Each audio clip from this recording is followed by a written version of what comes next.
مزید ویڈیوز کے لیے ہمارا یوٹیوب چینل سبسکرائب کریں اور بیل آئیکن کو کلک کریں۔ اختلاف کے دو وجوہات ہوتے ہیں۔ جو لوگ اختلاف کے شکار ہو جاتے ہیں اس کی دو وجوہات ہوتی ہے، اور ہر اختلاف والے کی ایک جیسی کیفیت نہیں ہوتی۔ دو کیفیتوں میں سارے اختلاف والے مبتلا ہوتے ہی ہوتے ہیں۔ دو میں سے کوئی نہ کوئی کسی میں ہوتی ہے۔ یہ بات نہیں ہے کہ کسی کو اختلاف ہو جائے اور دونوں میں سے کوئی ایک کیفیت اس میں نہ ہوتی ضرور ہے، مگر مبارکباد ان لوگوں کو ہے جس کا اختلاف لا علمی کی وجہ سے ہوتا ہے۔ ان کو مبارکباد ہے، کیونکہ ان کی یہ علامت ہوتی ہے جب ان کے آگے حق کا دلیل آ جاتا ہے اور اچھی بات اور سچی دلیل کے ساتھ بات آ جاتی ہے، تو جس کی یہ کیفیت ہوتی ہے کہ وہ لا علمی کی وجہ سے کسی سے اختلاف کرتا رہتا ہے، اس کے آگے جب دلیل آتی ہے تو یہ کیا کرتے ہیں، یہ لوگ جو ہے نا وہ مانتے ہیں، اختلاف کو ختم کر دیتے ہیں۔ اور دوسرے لوگ جو ہوتے ہیں اختلاف کرتے ہیں، وہ بھی اختلاف کرتے ہیں، مگر وہ جو اختلاف ہوتا ہے نا ان لوگوں کا، ان کا حسد کی وجہ سے ہوتا ہے۔ ان کی یہ بدقسمت لوگ ہوتے ہیں، انہی کی وجہ سے معاشرہ خراب ہو جاتا ہے، انہی کی وجہ سے دنیا کو بھی، یعنی کہ ملک کو، قوم کو، معاشرے کو جو ہے وہ خرابی ہو جاتی ہے، تکلیف پہنچتی ہے اور معاشرہ تباہ و برباد ہو جاتا ہے۔ اور یہی لوگ جب دین میں آتے ہیں، دین سیکھتے ہیں تو حسد سے بھرے ہوئے ہوتے ہیں۔ جب یہ دین سیکھتے ہیں تو یہ حسد کی عادت تو پہلے سے ان لوگوں کی فطرت میں موجود ہوتی ہے، تو انہی لوگوں کی وجہ سے دین میں فتنے ہو جاتے ہیں، کیونکہ یہ جب بھی بحث مباحثہ کرتے ہیں تو یہ ان کا جو ہے بحث مباحثہ ہوتا ہے حسد کی وجہ سے ہوتا ہے۔ جتنے بھی دلائل ان کے آگے آپ رکھ دیں، آپ تجربہ کر کے دیکھیں، وہ نہیں مانیں گے، کیونکہ ان کے اندر میں حسد ہوتا ہے، اور حسد کا علاج ہی نہیں ہے۔ ان کی جس کا اختلاف حسد کی وجہ سے ہو جاتا ہے، ان کی اصلاح ناممکن ہوتی ہے، اور یہ منافق لوگ ہوتے ہیں جو حسد کی وجہ سے کسی سے اختلاف کرتے ہیں۔ یہ کون؟ منافق لوگ ہوتے ہیں۔ اور جو لا علمی کی وجہ سے کسی سے اختلاف کرتے ہیں یہ مومن ہوتے ہیں۔ اور مومن کی شان یہ ہوتی ہے جب ان کے آگے کوئی سچی دلیل آ جاتی ہے، پھر وہ جو ہے نا اپنا سر خم کر دیتے ہیں، ان کو مان لیتے ہیں اور حق کی بات کو مان کے ان کی اتباع کرتے ہیں۔ حسد والے جتنی بھی دلائل ان کے آگے آپ رکھ لیں، جو ہے نا وہ نہیں مانتے، وہ فتنے سے باز نہیں آتے۔ اس کا میں دلیل آپ کو، اور یہ حسد والے اللہ رب العالمین کی ذات و برکات کو پسند نہیں ہیں، اس کا میں آپ کو بنیادی سبب سمجھاتا ہوں۔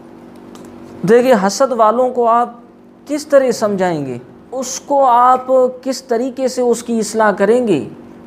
دیکھیں، آپ میں اتنی جرت اور طاقت ہی نہیں۔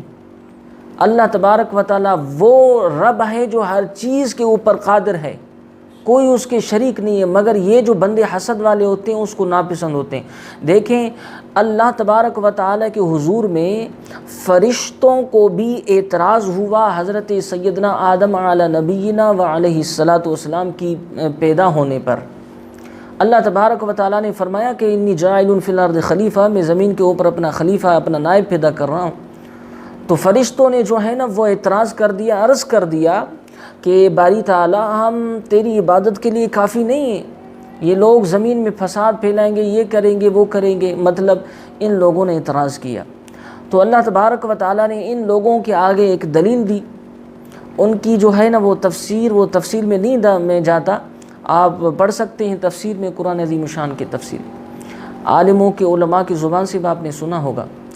تو اللہ تبارک و تعالیٰ نے جب ان کے آگے دلیل دی تو ان کی چیخیں نکل گئی، اور ان لوگوں نے کہا کہ قالوا سبحانک، اے پروردگار تو پاک ہے،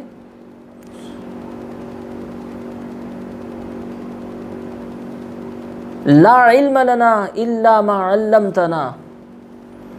ہم میں سے علم نہیں ہے بس وہی ہے جتنا اے پروردگار تو نے ہمیں عطا کیا ہے۔ انہوں نے اقرار کیا کہ پروردگار ہمیں علم ہی نہیں تھا، ہم نے جو بھی خطا کی ہے، اعتراض کیا ہے، ہم باز آتے ہیں، ہمیں علم نہیں۔ یعنی اللہ تبارک و تعالیٰ نے ان لوگوں کے آگے جب دلیل رکھ دی تو وہ لوگ جو فرشتے تھے وہ مان گئے۔ اللہ تبارک و تعالیٰ کو پتہ تھا کہ یہ فرشتوں کا جو اعتراض ہے وہ حسد کی وجہ سے نہیں ہے، اور جب ابلیس جو فرشتوں کی جماعت میں شامل تھا، اس کا نام ابلیس تھا، جب اللہ تبارک و تعالیٰ نے حضرت سیدنا آدم علیہ نبینا علیہ الصلاۃ والسلام کے متعلق رب نے فرمایا کہ وَنَفَخْتُ فِيهِ مِن رُوحِي فَقَعُوا لَهُ سَاجِدِينَ، جب میں آدم علیہ السلام میں اپنی طرف سے روح پھونکوں تو آپ سارے کے سارے ان کے آگے سجدہ ریز ہو جائیں۔ تو میرے کریم رب نے جب یہ فرما دیا تو سارے فرشتے سجدے میں گر پڑے، مگر ایک جو ہے نا جس کا نام ابلیس تھا وہ کھڑا کے کھڑا رہ گیا۔ میرے رب نے پوچھا کہ تم نے سجدہ کیوں نہیں کیا؟ کہ اس نے جو اعتراض کیا نا، اس نے کہا کہ قال انا خیر منہ خلقتنی من نار وخلقتہ من طین، اس نے اعتراض کیا مگر اس کا اعتراض حسد کی وجہ سے تھا۔ اس نے حسد کی وجہ سے، حسد والے زبان سے اور بات بولتے ہیں اور اندر میں کچھ اور ہوتا ہے۔ یہ آدم علیہ السلام کے ساتھ اس کا حسد تھا، مگر اب دیکھیں رب کے آگے یہ دلیل دے رہا ہے کہ میں ان سے بہتر ہوں، اور یہ مٹی کی پیدائش ہے، میں آگ کی پیدائش ہوں۔ تو دیکھیں میرے رب نے دیکھا کہ اس کے اندر میں حسد ہے، تو میرے رب نے جس طریقے سے فرشتوں کے آگے، جو فرشتوں نے اعتراض کیا کہ اللہ تبارک و تعالیٰ نے ان کے آگے دلیل رکھ دی، ان کی اصلاح ہو گئی اور مان گئے، اور پھر جب اعتراض ابلیس نے کیا تو میرے رب نے کوئی دلیل آگے نہیں رکھی۔ میرے رب نے کہا کہ قال فخرج منها فإنك رجیم، نکل جا تو، وإن عليك اللعنة إلى يوم الدین، قیامت تک تیرے اوپر لعنت ہے۔ اور دیکھیں کہ جو لوگ حسد کے مرض میں مبتلا ہو جاتے ہیں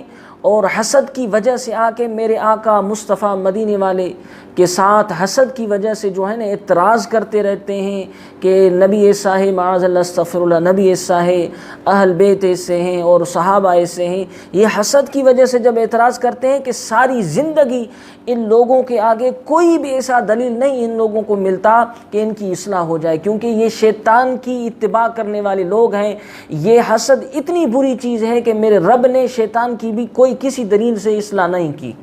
کیونکہ میرے رب کو پتہ تھا کہ اس کے اندر میں حسد ہے۔ حسد والوں کے آگے زندگی بھر کوئی دلیل ایسا نہیں آتا جو اس کا علاج کر جائے، مگر ایسا ہوتا ہے جو لا علمی کی وجہ سے اختلاف میں مبتلا ہو جاتے ہیں۔ اللہ اکبر، موت سے پہلے اللہ تبارک و تعالیٰ ان کی اصلاح فرماتا ہے، کوئی نہ کوئی سچ اور حق کی دلیل ان کے آگے آ جاتی ہے اور اپنی غلطی سے توبہ کر دیتے ہیں۔ حسد کی نہیں، اختلاف کی دو وجوہات، دو کیفیات ہوتی ہیں۔ ایک وہ کیفیت جو لا علمی کی وجہ سے حسد اختلاف کرتا ہے، ان کی موت سے پہلے اصلاح ہو جاتی ہے، آپ تجربہ کر کے دیکھیں۔ اور ایک وہ بندے ہوتے ہیں جو اختلاف کرتے ہیں، وہ حسد کی وجہ سے کرتے ہیں، وہ لا علمی کی وجہ سے نہیں، ان کو پتہ سب کچھ ہوتا ہے، مگر حسد کی وجہ سے بات کو نہیں مانتے نا، ان کی پوری زندگی اصلاح نہیں ہوتی، اس گمراہی میں اس کو موت آ جاتا ہے، کیونکہ حسد والے لوگ میرے رب کو ناپسند ہیں۔ تو آپ اپنے اندر میں دیکھیں، جتنے بھی اپنی زندگی میں آپ کو اختلاف ہو گئے ہیں، دین میں اگر اختلاف آپ کو آئے ہیں اور دنیا میں کسی دوست کے ساتھ اگر اختلاف آئے ہیں آپ کے آگے، تو آپ اپنے اندر کی کیفیت دیکھیں کہ وہ حسد کی وجہ سے اختلاف ہو گئے ہمارا یا لا علمی کی وجہ سے۔ اگر حسد کی وجہ سے ہو گیا اختلاف تو آپ توبہ کریں اللہ کے حضور میں، کیونکہ حسد والے بندے اللہ کو پسند نہیں ہیں۔ تو اپنی عبادت کے اوپر ناز نہ کر، تیرے سے زیادہ جو ہے نا عبادت گزار ابلیس تھا، شیطان تھا، ان کی عبادت اللہ تبارک و تعالیٰ نے جو ہے نا وہ ضائع کر دی حسد کی وجہ سے۔ تو دیکھیں اپنے اندر میں میرا آپ کو مشورہ ہے، میں اپنے آپ کو بھی سمجھا رہا ہوں، آپ لوگوں کو بھی مشورہ دے رہا ہوں کہ اپنی اصلاح کرو، اپنے معاشرے کی، اپنے چھوٹے چھوٹے بچوں کی، اپنے ملک کی، اپنے دین کی، اپنے مذہب کی اصلاح کرو۔ وہ کس طریقے سے ممکن ہے؟ وہ اس طریقے سے آپ کو جتنے بھی اختلاف ہو گئے زندگی میں، اپنے اندر کی کیفیت کو دیکھو کہ وہ حسد کی وجہ سے تو نہیں، ہمیشہ آنے والی زندگی جو ہے وہ آپ کی برباد اور تباہ ہو رہی ہے، آپ کو توبہ کرنی چاہیے۔ اور اگر لا علمی امی کی وجہ سے آپ کو اختلاف ہے وہ حق ہے، آپ ان کی تلاش کریں، اور جب علم آ جائے تو اس کو مانیں، اور اپنی میں کو اپنی انا کو چھوڑیں، اور آپ کے آگے کوئی سچی اور اچھی کوئی دلیل آ جائے تو اس بات کو مانیں، اور توبہ کر کے جو ہے نا وہ اتباع کریں اس اچھی بات کی کو۔ اللہ تبارک و تعالیٰ کے حضور میں دعا ہے کہ پروردگار ہمیں اس اختلاف سے بچائے جو حسد کی وجہ سے ہو جاتا ہے۔ مزید ویڈیوز کے لیے ہمارا یوٹیوب چینل سبسکرائب کریں اور بیل آئیکن کو کلک کریں۔